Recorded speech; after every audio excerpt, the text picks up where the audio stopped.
خیلی که خمون پلا جستجو میکنیم در جو جمع میکنیم ایمون همون آقا جست ذره جمع میکنیم ایمونا که بعد با تقوا میشی و با ایمان میشی.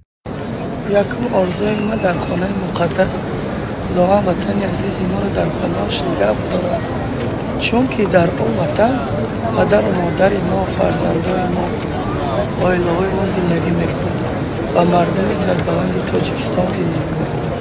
به همین خاطر از خداوند تولد دارم که وطن ما همه وقت اینجا آسوده باشه. سلام و درود بی پایان به کل هموطنان، به کل برادران و کل تماشابینان که عین حال ما رو تماشا کرده ایستادن. دوستان عزیز، گپ درباره ایمانداری می روند. گپ درباره یگان چیز دیگر نیست. اول گپای مرا خشرو گوش کنین، وقتی که گوش کردین با خلاصاتون برورین و در کامنتر بنویسین چی گپی که دارین بنویسین.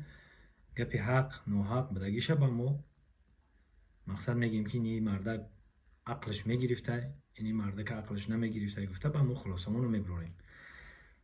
خیلی طوری که در اینجا ما گفتیم که رفعت بانو خونی خدا رفته، هر گپ و هر خیل است ای وای چی برای چی نروا.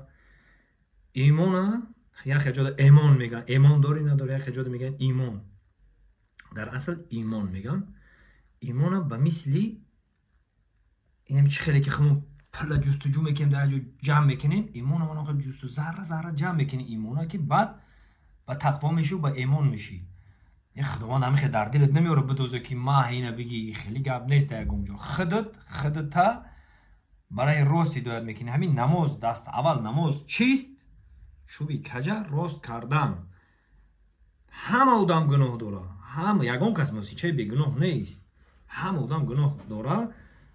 همین بعد اول آدم کجا بعد نماز خونده خود راست میکنی. یعنی چی؟ همون نماز بسیار خوندی، همون یکی به معنی کار نکنیم که قدر نمازی که من خوندم همین کار برای چی در کارم، همین یک چیزی ناچیز قطعی خودم گناهگار کنم، خدمت این نماز خوندگی من بی‌فایده کنم، بیام دنگل گپ زنیم تاجیکی کده همین لهجوی کده گپ زنیم که بفهمیم یک دیگریمونو. همین خلاص مقصد همین ایمانم ذره جمع میکنی. همین خونی خدا رفت ما ای خدا میگم، ای خدا اینا ما دیگران را هیچ وقت او خیلی که استاد بزرگ گفته که هر کی ناموخت از گذشته روزگار نیز ناموزد ز هیچ آموزگار. ما ای گذشته روزگار خدا میگم که همین ذره یک بار که رفتی 40% کم میشه، 2 بار که رفتی 80% کم میشه، 3 بار که رفتی 100% کم میشه. هم خیلی میکنی که خودت پیش میبری. اگر که نکنی این خیلی بدای اون خیلی شید و خیلی گپ نیست. باید خودت همین سحری هم 5 رکن اسلامه همین سحری خوب خستن خوب قینای همین بامداد میخزه میگید نیکیم که بین شیطان میگه قبل ای واه میگید خیلی همین 5 رکن اسلامه که گفتیم خیلی شکرانه پروردگار. اولش که الحمدلله میگیم که دین مبین اسلام در دنیا اومدیم، کلمه شهادت ایگودکی ما میدونیم اشهد ان لا اله الا الله اشهد ان محمد عبده و رسوله، لا اله الا الله محمد رسول الله. کلمه شهادت هم میدونیم یکمش. دویمش همین 5 وقت نماز خوندن های. همین 5 وقت نماز خوندن هم طهارت کردن و این چیزاش آسان نیست برادرای عزیز. همین 5 رکن اسلام گفتگی در حقیقت دشواره، هیچ که نمیگه که آسانه. این همین مردکی گپ. دیمش 5 وقت نماز که باشه، سیوم میشه ماه شریف رمضان آدما ای گشنگی را پشتغیلک میروان، گشنه میمونن. نکیم که انمی ایمونت که مستحکم باشه قوت میکنی، طاقت میکنی.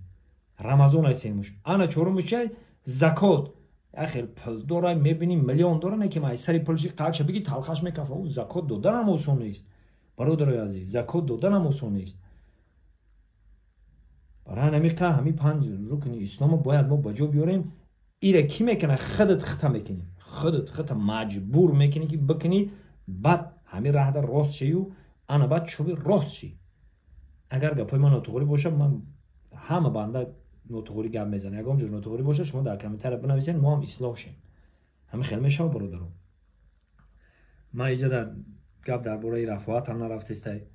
خوش به حالش که خانه خدا رفته بیایا مایده خودش اصلاح کنه. خودت اصلاح نکنی در دنیا هیچ که تو را اصلاح کردن نمیتونه. برای همین خودت هر نفری که ما رو تماشا کرده خودش اصلاح کنه برادران. باقی سربلند خانواد باشین. خداوند یار مددگارمان. و درباره رفاقت گپ زدیم. من در قطعش گپ زدم، در حقیقت در خونه خدا بودم، من قطعش صحبت کردم که مقصد چی گپ و چی خبرای. همه خداوند رضا شد، خداوند دل مونده انداخت، اومدیم دیگه اجای سپاس خدا را شکر میگیم و قفای کارباری خمون قفای زندگیمون میشیم. شکر خدا. میگه صاحب خونه شیدم، همین ما در قین خونه بود، همه قجان خوریم برای خونه بود که من یک بالا کنم صاحب خونه شم و آینده زندگی ما ببینم در قدی کوچه نمونم. همین برای خونه، برای مبلغ آدم همه کار را دست میزنه. وقتی که فرزند در کوچه میمونه چی میشود؟ همه کار در ایزوی. برای همین خب بازم با تمکین شدن در کار، در کارهای گناه رفتن در کار نیسته، کاری کردن در کاری که برای راست رزق و روزی حلال قضیه زندگی تا پیش بردن در کار. خداوند نگهبان همه ما و شما زنده و سربلند باشید.